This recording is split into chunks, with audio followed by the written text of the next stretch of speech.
Docol foi de 94 a 2000. 94 a 2000, depois a DataSul ficou quanto tempo lá? Aí eu fiquei até a DataSul ser vendida em 2008. E aí, em 2008, foi para São Paulo. Aí, na verdade, já tinha ido antes. Eu fui em 2007, porque o que aconteceu? No final de 2006, eu fui convidado a ir para São Paulo. Tá. Eu fui pela DataSul para São Paulo. Ah, tá. Né? Então, fui pela DataSul, só que aí eu deixo de ser sócio da DataSul Logística Da DataSul. e passo a ser colaborador da DataSul SA, corporação. Entendi. Né? E onde eu atuei como especialista em logística, em grandes contas, né, onde a gente atuou naquele período com Vicunha, com Facchini, com Grendene, enfim, grandes contas que a gente atuava, e onde a gente trouxe... Só peixe grande, então, né, Bogi? Exato, a gente trouxe dessa forma uma metodologia muito bem aplicada, onde a taxa de conversão média da DataSul em vendas era de 14%, ou seja, de cada 100 contas ganhava 14, a gente, nessa equipe, virava 70%. Mas vamos lá, então. Como era seu dia a dia? Quais eram suas atividades nesse momento, quando você acabou mudando para São Paulo? A atividade era fazer todo um mapeamento dentro dos processos de logística e comercial, todo o mapeamento dos processos. Então, o que diferenciava... Mapeamentos de processos do mercado de logística. Exato. Entendi. O que acontece? O que diferenciava o processo padrão do processo especialista? O processo padrão é o seguinte, eles pegavam o RFP, RFI, as demandas... Desculpa, cara, mas o que é isso? RFP, RFI... São requisitos que o cliente manda, muitas vezes, uma lista de requisitos que você precisa dizer se você atende 100%, se você atende 90%, se atende 50%. São questões de atividades do mercado, de processos internos. De aderência. Ah, tá. Exatamente. Tá. E aí, o varejão atendia desse jeito. O que a gente tinha que fazer? A gente ia no cliente, então eu sentava com o gerente de logística, ouvia todas as dores dele. Eu sentava com o estoquista, ouvia todas as dores deles. Eu sentava com cada profissional da área, né, compras, cada profissional da área de logística, ouvia todas as dores, mapeava, entendia o processo dele e fazia um fluxo de todo o processo. Para o sistema poder entregar aquilo, para o sistema poder atender. O sistema era só o subsídio para fazer funcionar e parar de pé. Uhum. Só que quando você desenhava o processo todo, você via que tinha muitos problemas no processo dele, tinha muitos gargalos, né? Muitas vezes a informação ela não era atualizada, e aí você identificava, né, aquela série de problemas, a gente fazia uma apresentação para a alta executiva da empresa e dizia o seguinte, a gente mapeou isso aqui, e aqui a gente identificou que você tem dores aqui nesses pontos aqui. Para resolver isso, a gente mostrava um plano de ação, e a solução, no caso, o DataSul, vinha para suportar essa operação. Então, a gente não vendia um ERP, a gente vendia um projeto. Era uma consultoria de processos. Exato. Sim. O ERP era o que vinha para dar subsídio. Foi dessa forma que a gente elevou de 14% para 70% a taxa de conversão. É recorrente esse tema aqui no podcast que a gente conversa, cara.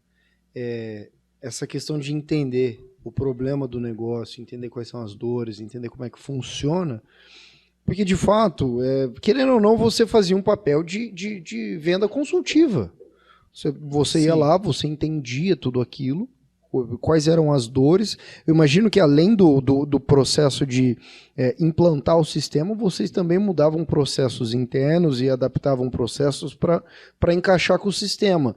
E a partir daí que vocês criaram um produto que foi 100% construído para aquele mercado e por isso que foi tão bem sucedido, imagino eu. Exato. O foco era sempre indústrias, né? Porque o DataSul nasceu, né, focado para uma indústria. A DataSul surgiu como? O seu Miguel Aboab, o fundador da DataSul, ele era da Consul, da antiga Consul, né, que é refrigeradores. Sim. E ele era da TI da Consul, então ele trouxe o conceito de MRP, o conceito de ERP para dentro, quando ele saiu da Consul e criou a DataSul, né?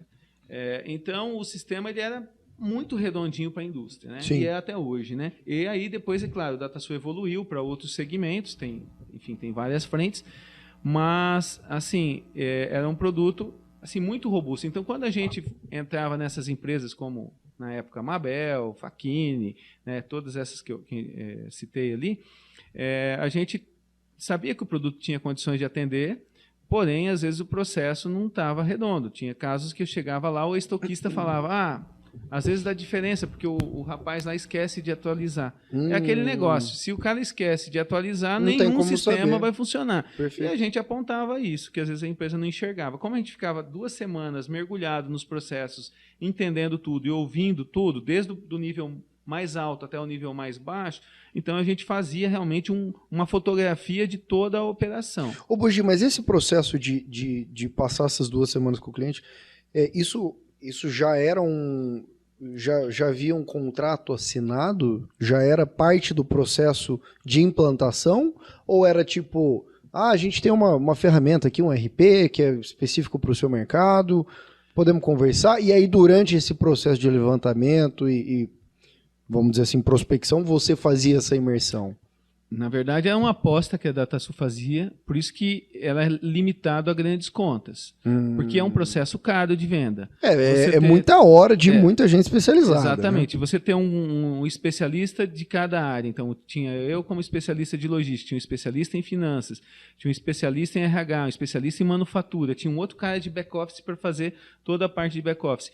E você conseguir realmente para fazer a conta parar de pé, então isso acontecia para grandes contas onde justificava você fazer aquele investimento. Então a DataSul assumia esse investimento de pré-vendas e por isso que era basicamente limitado a grandes contas.